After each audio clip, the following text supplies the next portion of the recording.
How's it going, everyone? So, I've been away for a few days, but while I've been away, I've been kind of thinking about different additions that we can send to the CompTIA developers, maybe for some recommendations that they can add to the game. Now, I'm sure they probably have their hands full. They've got a full list of things to add, but this is definitely stuff that I think is important and that definitely needs to be brought to attention. Now, a lot of this stuff is basically improvement type stuff, and I wanted to focus it on basically about a handful of things, about 10 things, but hopefully, if you guys agree with it, leave your recommendations in the comment section below, or if you have new things, that'd be welcome too. But I'm mainly focusing on improvement type stuff for this recommendation list. So the first thing is definitely better account login info, right? I think this goes without a doubt, needs to be said to the CompTIA developers that this needs to be fixed. Hive needs to be fixed. The way it's set up is not good right now, and it's been like this for about 2 years, and I think it's about time it changes. So there's basically a one-step verification, I guess you would call it. All you have to do is enter in your password and email or your username, your Hive ID, anything like that, and instantly you can get into the account like that. You can also change any and all password information, including emails, linked phones, linked emails, linked Facebooks, anything like that. You can turn it off. Google Plus and Facebook, you can turn it off as soon as you get the Hive password and the email or the login information. So that's very scary.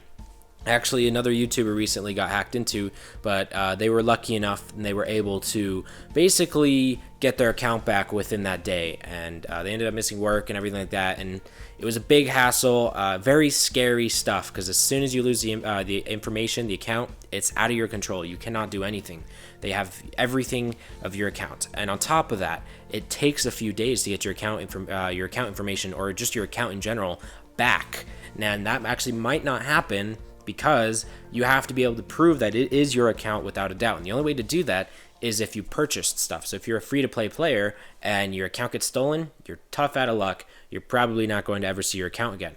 Now, rather than setting up a better support system or anything like that to help people get their accounts back, what I basically recommend is just improving the login information in general. So how about instead of doing that little quote-unquote one-step verification, how about we do like a two-step verification? So if someone wants to log in through Hive into the device, or even just into another device in general, like one that's not already logged into it, then it basically will send like a text message to your phone with a code, or even like an email for people on tablets, and you have to enter in that code into the device or into the account before you can access the other settings. So that way it prevents people from changing any of the password information and stuff like that, without having the actual device on hand, or the email as well. So I think that would be a great way to basically prevent account theft. It's not really hacking. It's definitely not hacking. What's basically happening is people are putting up phishing websites that look like Hive. They'll send you an email like that, a fake email that someone tried to log into your information or your account, and then they want you to change your password. You click on the link. It looks like Hive, but it's not Hive, and then you change it, and boom, they've got your password and email. So having a two-step verification would fix all of that. Even if they can log into your account, they can't change the information without the actual device on hand, or even just the email, right? They'd have to go back into your email or grab your advice. So that only would work with friends. So I think that would be an easy fix to it. I've seen a lot of indie developers do it before. So big recommendation. That's why it's the number. That's why it's the number one. So these next like 8 or so are actually just kind of small recommendations, but definitely things that people keep asking for. Like, these are things that people over and over and over. Every time I post this type of recommendation list, everyone keeps going about like, oh, we need this, we need this, we need this. So the first one is something about the unknown scrolls. Currently, I have 15,000, almost 16,000 unknown scrolls. And I know they're supposed to be in mass amounts. That's why they're so cheap and stuff like that. But there's nothing to do with them. You can summon 1-star, 2-star, and sometimes 3-star monsters with them, and no one uses them because they are so ineffective for your mana stones. They're really not cost effective, I should say.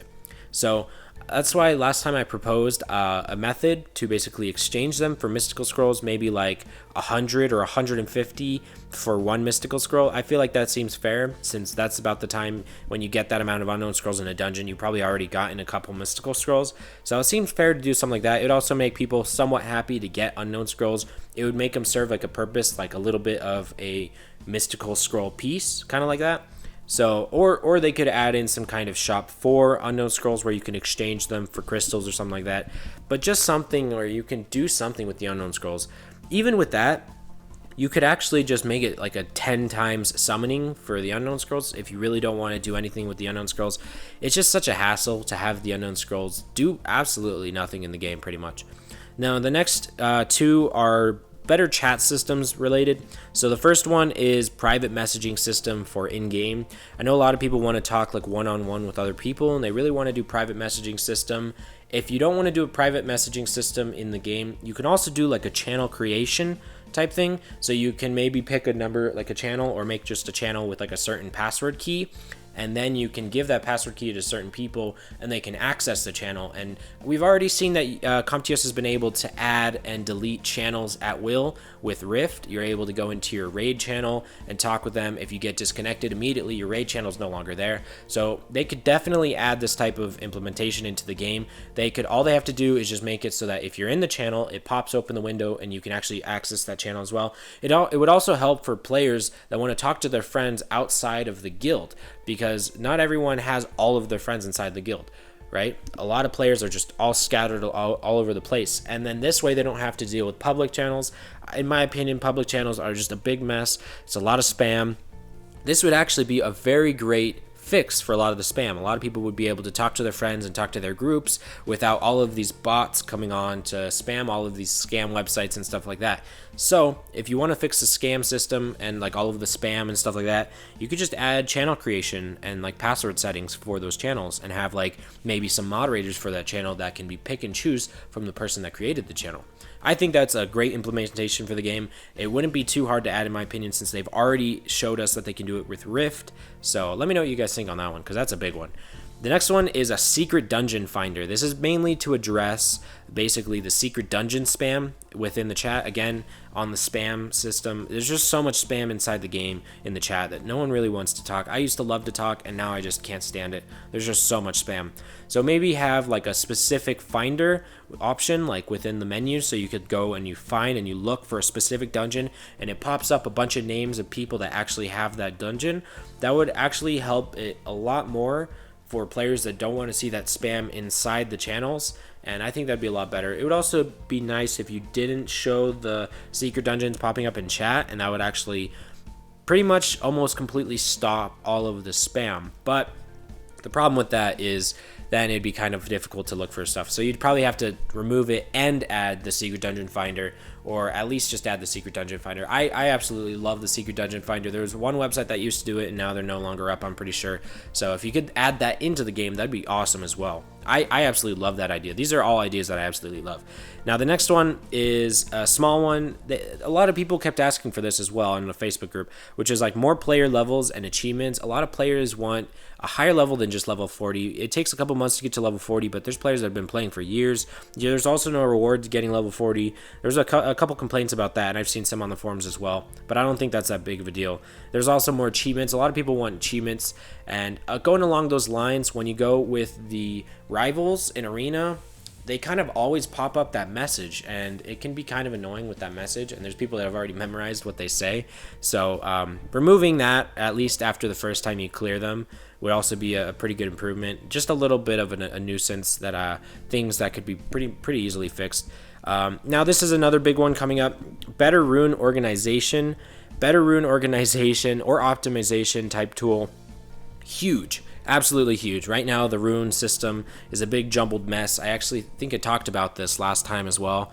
The organization of the runes is just all over the place. The only way that they're organized right now is actually from like the actual slots. So they go slot 6, slot 1, slot 2. And then they go down on the bottom row, slot 5, slot 4, and slot 3. Now, the way it's set up, there's no way to search for certain runes. You got to click on every single rune and look for it. And there's 500 runes total. Now, imagine if they increase that limit, that's 500 runes. 500 or more. And maybe you're looking for a specific rune, like a specific rune type, or maybe you're looking for other types. But regardless, it's just hard to look for that exact rune, and maybe you want specific stats. Now, there used to be a rune optimizer. I believe there still is, but I think it's actually illegal to use it since it pulls data from in the game to actually check for the runes. So maybe if they just added it into the game, and that way it's not illegal and they can make it themselves. I mean, if some other people can actually develop this type of code and stuff like that for the game, I'm sure the CompTIOS developers could do it as well. I think that would be absolutely awesome, and that'd be a great addition.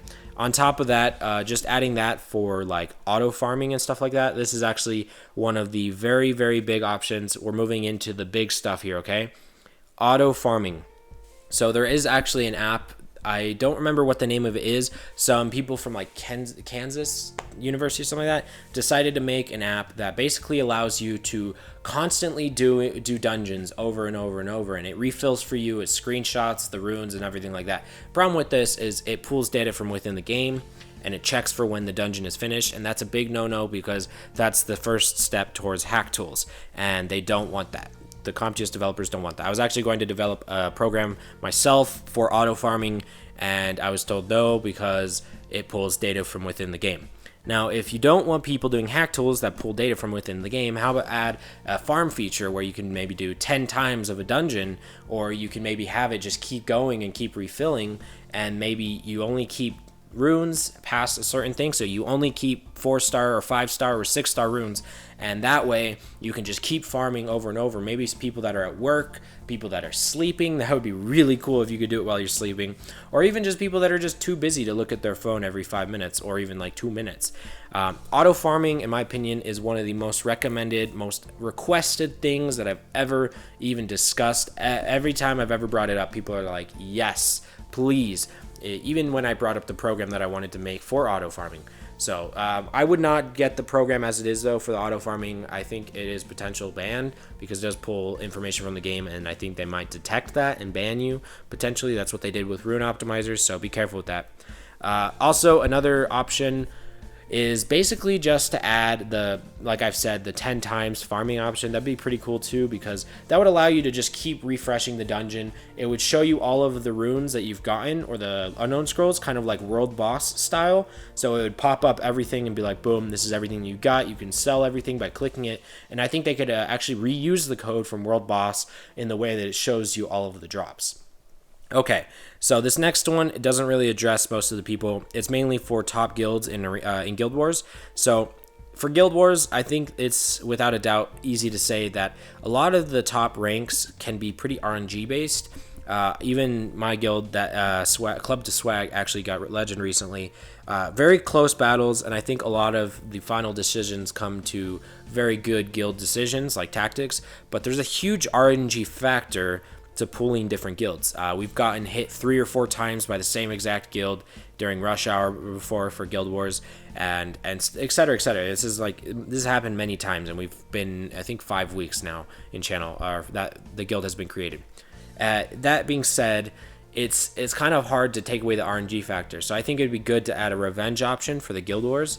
Adding some type of revenge option where if you face a guild, like some guild that you recognize or maybe one that you want to hit, you can revenge them, and it would use up one of your little swords for the Guild Wars. So that way you can either pull a random guild or you can revenge a guild, and I feel like that would be a really good system to add more strategy to Guild Wars. It would just help with the RNG factor in the final decisions when it comes to the top 10 Guild War battles.